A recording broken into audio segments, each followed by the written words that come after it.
Everyone has a point in their life where they feel exhausted, or like everything is just a routine. It takes experiencing a new perspective or making a hard decision to get out of there. Gary Newman made the hard decision of leaving his whole life behind to get it back on track, while Audrey, a French hotel housekeeper, got to take a break from her boring life. Get ready to vividly see the personal challenges people face and the alienation that exists in modern society. If you have the freedom of a bird, where will you fly? In the opening scene of Bird People, we get to take a peek into the minds of travelers as they walk through airport terminals and ride on a commuter train and bus. Each of these people is in their own world. Some are with their smartphones and headphones, while others are simply daydreaming. Audrey Camuset, a French housekeeper, is amongst them. She is busy calculating the hours she uses to commute in a month. Gary Newman, an overstretched American businessman, arrives in France safely, getting a bus and leaving the airport almost immediately. On the bus, he gets a message from one of his colleagues, Catelyn, welcoming him to Paris with the necessary documents for the meeting. Gary is stopping overnight for a business meeting while en route to Dubai. Audrey arrives at her stop and hurries to work. Meanwhile, Gary also arrives at his destination,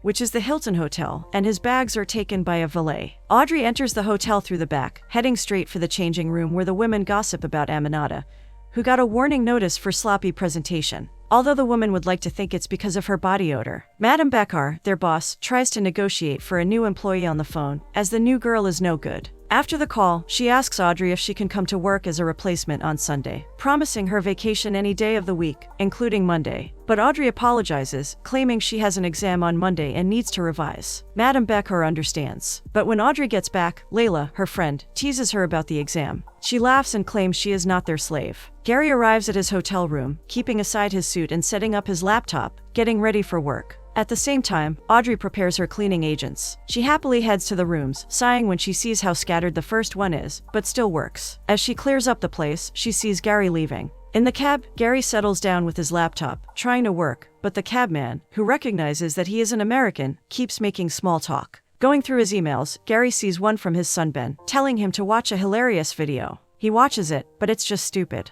He arrives at work and is welcomed by Boris, who makes conversation in the elevator. Boris is glad to find out that the hotel is to his liking, and shocked that he can speak French, even though it's not very good. As the meeting is going on, Boris interprets for Gary, who does not look like he is paying full attention. The French share their business challenges with him. Their plans had a sudden change, but their leader does not care as long as they can get a sample in Dubai by the 31st of December. They all turn to Gary, as he is the only one who can answer them, and he assures them that with more money to get more programmers, he'll be able to complete the job by 31st of December. The only thing that could come as a worry to him is spending Christmas in Dubai. In the cab, Gary shows his exhaustion, closing his eyes for a while to calm down. He opens them slowly, staring at the trees and passing buildings through the window. An accident sight grabs his attention, though, as he stares at the two cars that suffered from collisions. On the bus back home, Audrey gets a call from her very worried father, and she assures him that she is on her way home. Worried for his daughter, he asks about her ex, and if she has gotten into another relationship, or if she is not too lonely. Audrey gets annoyed, because his questions are just so personal. Others may see Audrey as cheerful and without a care in the world, but she has a life of inescapable boredom. Nothing is exciting in her life. The only contact she has with people is when she listens in on hallway conversations at work, or when she goes through guests' belongings. This is a means through which she looks for a connection or an insight into who they are. Audrey stops at the store to get some groceries before heading home. She sits down with a smoke in hand as she looks through her window, watching her neighbors. Meanwhile, back to Gary, he is unable to sleep and can't breathe well. He rushes to the window after turning on his light to get some air. Unfortunately, the window does not open fully,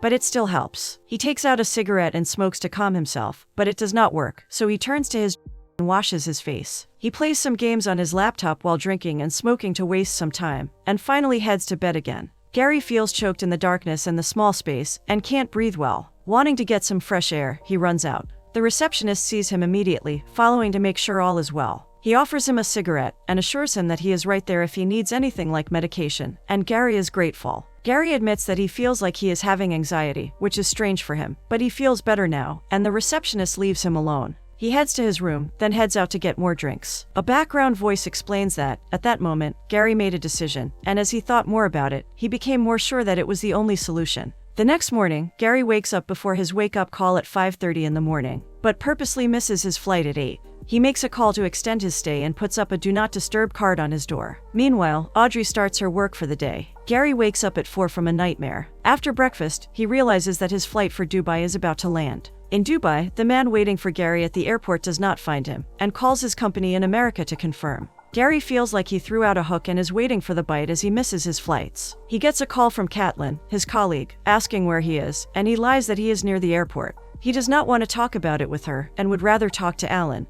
But Alan is in a meeting. Caitlin wonders what she'll do about the meeting in Dubai, and Gary asks her to tell them he was in an accident and send George to replace him instead. He tells her to just prepare, as he'll need to talk with Alan first. Caitlin is worried about him because it is quite unusual, but he assures her that he is fine. She promises to do as he says, asking him to take care of himself. Gary makes a call to Don McCullen, asking him to call back when it goes to voicemail. Gary gets a call from Alan, his friend, who wants to know what is happening. Gary admits that he didn't get on the plane to Dubai and that he wants to quit his job. He asks Alan to replace him with George, but Alan is just frustrated because this is coming so suddenly. Also, the contract is worth a huge amount of money. Gary apologizes, but does not change his mind, wishing that the decision had hit him at a better time. He tells Alan that he won't change his mind, but they are unable to finish their discussion because the service cuts the line. Gary gets a call from Don, who informs him that his decision is an abandonment of professional responsibility, as he is on a business trip and didn't even give the company any notice. He talks about the damages and how Alan and Dennis might sue him. But Gary is sure that everything will go well, as they just need someone familiar with the job to take over. He believes Alan will never sue him, but Don thinks otherwise, because Alan's message is not pleasing, and the guy is not alone in the business. Don is busy in New York, and he advises Gary to call the office. He promises to get another guy, Kopinski, on the project. Before Gary can say anything else, he gets a call from Alan through the hotel phone. Don warns him not to commit to Alan in any way. No contracts, emails, or anything in writing at all. Finally taking this seriously, Alan asks what's going on with Gary, and Gary explains that he is fed up. Alan is angry, as Gary can't just up and quit like that, since it would put the whole company in trouble. He asks him to explain everything, wondering when he made the decision. Alan feels like hitting something when Gary says it was the day before. He feels like it's all nonsense, but Gary explains that he is not going back to America and is leaving everything behind. Worried and confused, Alan wants to know what triggered his decision. He practically begs him, promising to exempt him from traveling and to give him a few months off if it's about stress. Frustrated, he asks what Elizabeth, Gary's wife, thinks, and Gary does not know, because he hasn't told her anything. Realizing the depth of Gary's decision, Alan asks if he is leaving Elizabeth too, and Gary affirms it. He wonders if he thought of her and the children, and he says he has. Not knowing what to do again, Alan asks him to call and talk to Elizabeth and get back to him in the morning. But Gary does not see the use, as it's not going to change a thing. After the call, Gary sips from his water and takes a cigarette to smoke. He decides to email Elizabeth instead, informing her that he decided to quit his job and that they should have a long talk before leaving his room. He heads to the reception table to buy 12 packs of cigarettes, and as he heads out, he gets a call from Don, who wants to know if he is selling his shares like Kopinski told him to. He asks if he is part of the minority, and when Gary affirms it, Don laughs, as they are saved from being sued. Gary wants him to do his best, but not to threaten Alan with Kaufman when he represents him. At a restaurant, after finishing his lunch, Gary receives an answer from Elizabeth, who's confused as to why he wants to leave. She gives him a time when she'll be home and they'll be able to talk, but he just drinks his wine while listening to the piano played by no one. Back in the hotel, Gary is on a video call with Elizabeth, who's angry because she thinks that Gary is leaving with the girl he cheated on her with 3 years ago. He assures her that he isn't, and she gets more confused that he is leaving alone, as he couldn't even do anything alone before. Gary assures her that he has changed, because that was 18 years ago. She wants to know if it's because they fought before he left, but he assures her it is not, because all they do is fight anyway, and Elizabeth is hurt by his words. She does not believe that their relationship can just end like that, and walks away for a while, leaving Gary to stare at the space she just left. Elizabeth comes back. She feels awful, wondering why he never came to her, or why they never talked a little more. Gary is surprised to hear her say that, because their marriage has lacked communication for years. Anytime he comes to her, she usually takes it the wrong way, and anytime she comes to him, he feels she's attacking him. Elizabeth feels that what Gary is doing is directed against her, but Gary assures her that it is not. He has just decided to do something for himself. He begs her to understand and accept his decision. She agrees, but is annoyed that when he finally wants to do something for himself, he chooses to do what will destroy her life. Tired, Gary wants them to stop the back and forth, because it's pointless. Opening up, Gary tells her that he does not believe he is destroying her life. Rather, he knows it might be hard and painful, but he believes she's just making a fuss because she always wants to play the victim. Hurt, Elizabeth feels it's funny that he accuses her of playing the victim, when he's always complaining about his life, and is the one who does not dare to face their relationship. Fed up with her taunts, Gary finally bursts, admitting that he can't stand her or his work anymore. He is tired of being in a state of war, as she earlier said. It's his turn to step out of the video. When he comes back, they both agree with his decision as they discuss what they'll do with his things. Elizabeth tries to hold on to a last glimmer of hope, begging him to come home, as they can live off her salary and that they can change. But Gary believes it's too late. He is truly exhausted with his life, and they decide what they'll tell their children. Later, Gary is standing by the window when he receives an email from Dawn, who informs him that Alan and Dennis have decided to buy his shares. So he'll send someone to Paris to give him the documents to sign by 7 p.m., and he agrees. As he sits down on the couch, thinking about everything, he sobs. Meanwhile, on the bus home, Audrey listens to music with her friend Layla, who wants to know if she is coming to the party the next day. Audrey has yet to decide, and wants to do that after work, but Layla smiles as she knows the girl won't come.